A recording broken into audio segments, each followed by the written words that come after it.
Hey guys, it's Chris Anderson here from Superhero Sellers. So I want to make a little video here. I've had a really awesome week. I have gone out, I've picked up a whole bunch of new wholesale products. I'm launching something like 20 to 25 new wholesale products this week. And before I can do that, I got to make Amazon listings. None of this stuff is already on Amazon, okay? So I like to consider I'm playing some jazz over here, you know?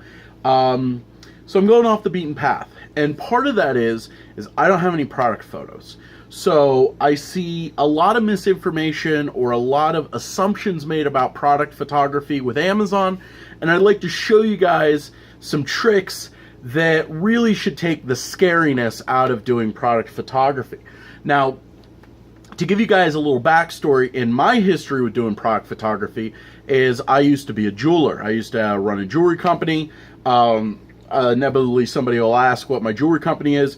brinkjewelry.com, B-R-I-N-K jewelry.com. I don't really sell jewelry anymore, but if you go on my website, I took all of those photos, okay? Now, when I was taking those photos, a lot of the time I started out, this was 08 or so, I was using a 5 megapixel digital camera.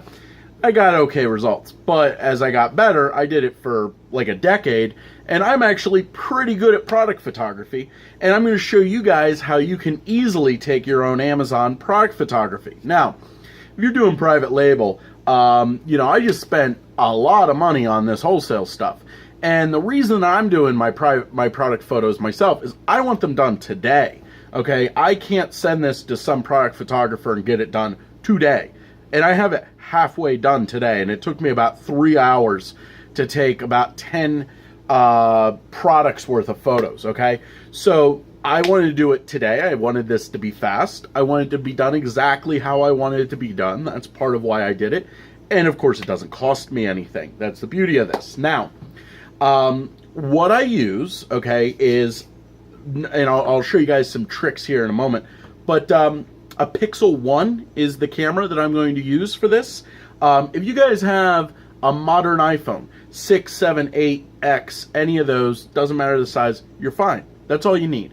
You need an iPhone. You're going to want, a Samsung Galaxy. Those are real good. I think the Pixel, when the Pixel came out, it had a better camera than the iPhone 7, I think it was. And I still have my Pixel 1. If you have a Pixel 2, it actually is a better camera than an iPhone 8 and an iPhone X, I do believe. But they're overkill, okay? See, the thing that is most important is not the quality of the camera. I also have a DSLR, okay? All of my product photos that I took with my jewelry, I used to take with a DSLR. The kind of camera that's real expensive with the interchangeable lenses and all that crap. I got real good with my DSLR. But the thing about like my DSLR is that it's only 5 megapixels. My camera phone is like 12 megapixels. Well, those 7 megapixels aren't really that important with what we're doing, because you got to realize your product photo for Amazon, it needs to be 1,000 by 1,000 pixels square or bigger. It needs to have a white background. You want to have your product centered in it, and your first image, you don't want any text. That's all we need, okay? Not that difficult. So sitting here, I'm having a sip of LaCroix. I'm going to show you guys exactly how I've been taking these product photos today. So first, let me show you guys my light box. Now, this is a professional quality light box that I'm using, okay? This is called a My Studio. I don't know how much they are right now. It was about $250 when I bought mine. Again, this is overkill for Amazon, but it's square, okay? You can't really see because of the way that it's rounded, but this is actually a square, okay? And then I have this light, and this light is the main light source for it. Where's the switch? And it just plugs right in, and it's got some little LEDs in it. Boom. Okay. So, turn that on. I got nice bright light. And let me show you guys what something looks like in it. Boom. I have that all the way in the back. And look at that. There's no real shadows. There's no edges for the photo. Okay. Pretty nice. Okay. So, let me set up my phone here, my recording phone, and I'm going to show you guys how I'm going to do this with my Pixel. Now, I'm actually going to extend this out a little bit more for you guys. Maybe I should have done a rough draft of this, but I did not. So now I got my Pixel here, okay? So if you open, well, let me just show you with the regular camera app for my phone, okay?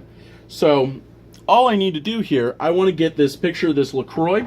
I want to get it straight on, okay? Now, the biggest thing that people overlook when they go to take product photography is they get the product's dirty, okay?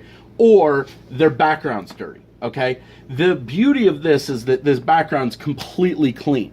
Now, if you're going to use a regular light box, okay, like an Amazon light box or something like that, the biggest thing that I can recommend is take 11 by 14 paper and put that inside, and then you won't have to worry about it getting dirty. Just replace the piece of paper. Now, this, in order to get my camera where I want it, I am going to take the photo sideways. Let's take a look at this. Now it's processing still. That's a really good quality photo. I could easily remove the background out of that using free software. Okay, let me try it again with from a little further back, because I kind of got a reflection in there. Okay, so I'm back about 2 feet right now. Now what I want when I take this photo is I want to be straight on, and I want the product to be as big as I can make it in the photo, because then I'm going to take all the white out, because this isn't really white in the background, and then I have it. Now, another thing we can do that's even easier, because remember guys, I'm really lazy, so I like to do it as easy as possible but get good results. Okay, go to your Amazon seller app. On the left hand side, you got this little menu here, and there's this thing called the Product Photo Studio. Okay, so we open that up, and we got a camera app here. So I'm going to do the same thing. We can. It does not have a zoom on it. I think it does have a rotate. I was using it earlier. Now I'm steadying my product here with zooming in on it. Okay. Let me try to show you guys here. Okay, so you can kind of see what I got, and centering it up. Boom. So it automatically figured out that I had rotated the camera. Look at that photo. That's so cool. And Amazon automatically removed the background for me. This is an Amazon quality photo with the white background. Everything on this is perfect, just the way I want it. Now, if I wanted to take multiple photos, okay, the trick here is a little trick I learned. What I don't want to do is I don't want to put two together. So let's say I'm taking 2 LaCroix cans together, okay? Now, what I want to do in that case is I would want to photograph 1 LaCroix can and then edit them together. Now, for editing software, there's definitely, you know, Photoshop, you know, people like that. I use the GIMP. Okay, the GIMP is a free photo editor. I like supporting open source software, so I like the GIMP. It's free. It works. It's not Photoshop. It's not, you know, you can't do all the crap that Photoshop does, but it will work for this, okay? Because all I got to do, I don't have to do any touch up on the product, and that's the number one thing. I did a lot of prep for this, okay? I cleaned this out. I got my iso alcohol, I got my acetone, I wiped this all out, I made sure everything was clean. If I was touching something that was metal, when I used to do jewelry, I'd wear vinyl gloves, so I'd clean everything, okay? And then I'd clean the ring in with a sonication unit, and then I'd steam it off, so everything's clean. And then after it was clean, I only ever touched it with gloves, okay? Now, if you're taking a photo of something small, you know, let's say, I don't know why, but I have a little Kappa Boost here, okay? So if I wanted to take a photo of that, and I didn't want it to roll on me or something like that, and this would roll if I put it in the light box. Really good product to find. They sell it at Walmart. It's called Candlestick'em. You know, so probably sell it on, what's that website where you can buy everything and people sell stuff there? Amazon. Yeah. Okay, now, Candlestick them, it's like a buck a container. I don't know what it is on Amazon, but you use it to stick your candle down into a candlestick holder, okay? And you can use it in photography to hold stuff in place. Really easy to do. You use hot glue. I used to do that sometimes. Candlestick them's a little easier. And again, it makes a mess, okay? You end up with your shit, or with, you know, dirt all over, but you just clean it, okay? Now, I am using an expensive light box here, okay? This is overkill for Amazon. I'll post a photo of a light box I made just with a piece of cardboard with an infinite background. That's the biggest thing. You don't want an edge in the back. So if you take like a box and you just put paper together, it works, but you need to have like a background, a curve in the background. It's called a cinerama, okay? And that's what this is. This is a three-dimensional cinerama, not a two-dimensional cinerama. Ugh, it's very boring crap. So the thing is that I cleaned it, made sure the product was clean, did the best. You know, this is like painting a room. You know, you do 4 hours of prep and then an hour of painting, okay? So you do that prep and then it just goes real fast. So once you get everything nice and clean, once you get your surface clean, all that stuff, and you just go, you take a few pictures, it's super fast. So to recap here, use a good light box. Amazon Basics light box is perfectly fine. Make your own light box. You look them up online. If you're taking a photo of something really tiny, one of the light boxes that I used to use for jewelry was I would take a cake pan, the kind that domes over the cake, that's frosted, and I would then drill a hole in it, and that's where I stuck my camera in, and that was to reduce the reflections. I then would line the bottom of it with crumpled aluminum foil, and I put lights all around it, and then it gave like diamonds a really cool sparkle. That was something I did a lot. Yeah, and it's really easy to do. Another tip is to match the color of your light. This is one of the things, it kills photos so fast. So this is a blue light source. This LED is blue. I forget the color temperature, and that's its own thing. But if you have a blue fluorescent light and then in your room are yellow fluorescent lights, it's gonna look really bad.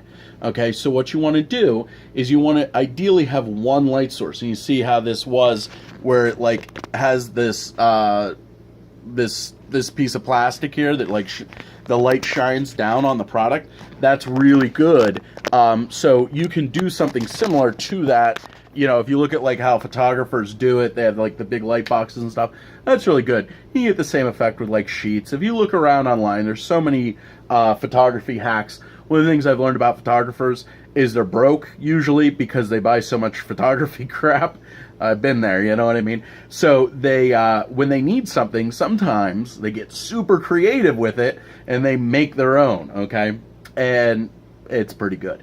So, you know, so just to recap here, the biggest takeaways: one light color source, use your phone, okay? Your phone's probably as good a digital camera as you're ever gonna need on Amazon.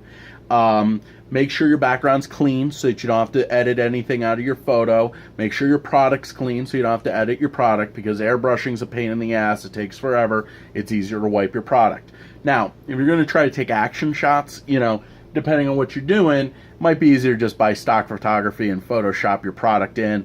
You know, that might be something that you need a graphic designer's help with, or a photo editor of some sort, or, you know, take some courses. You know, Udemy has really good courses on Photoshop. I'm actually pretty good with Photoshop, but it's not something that like I do for people because it's a huge pain in the ass. So yeah, that's it.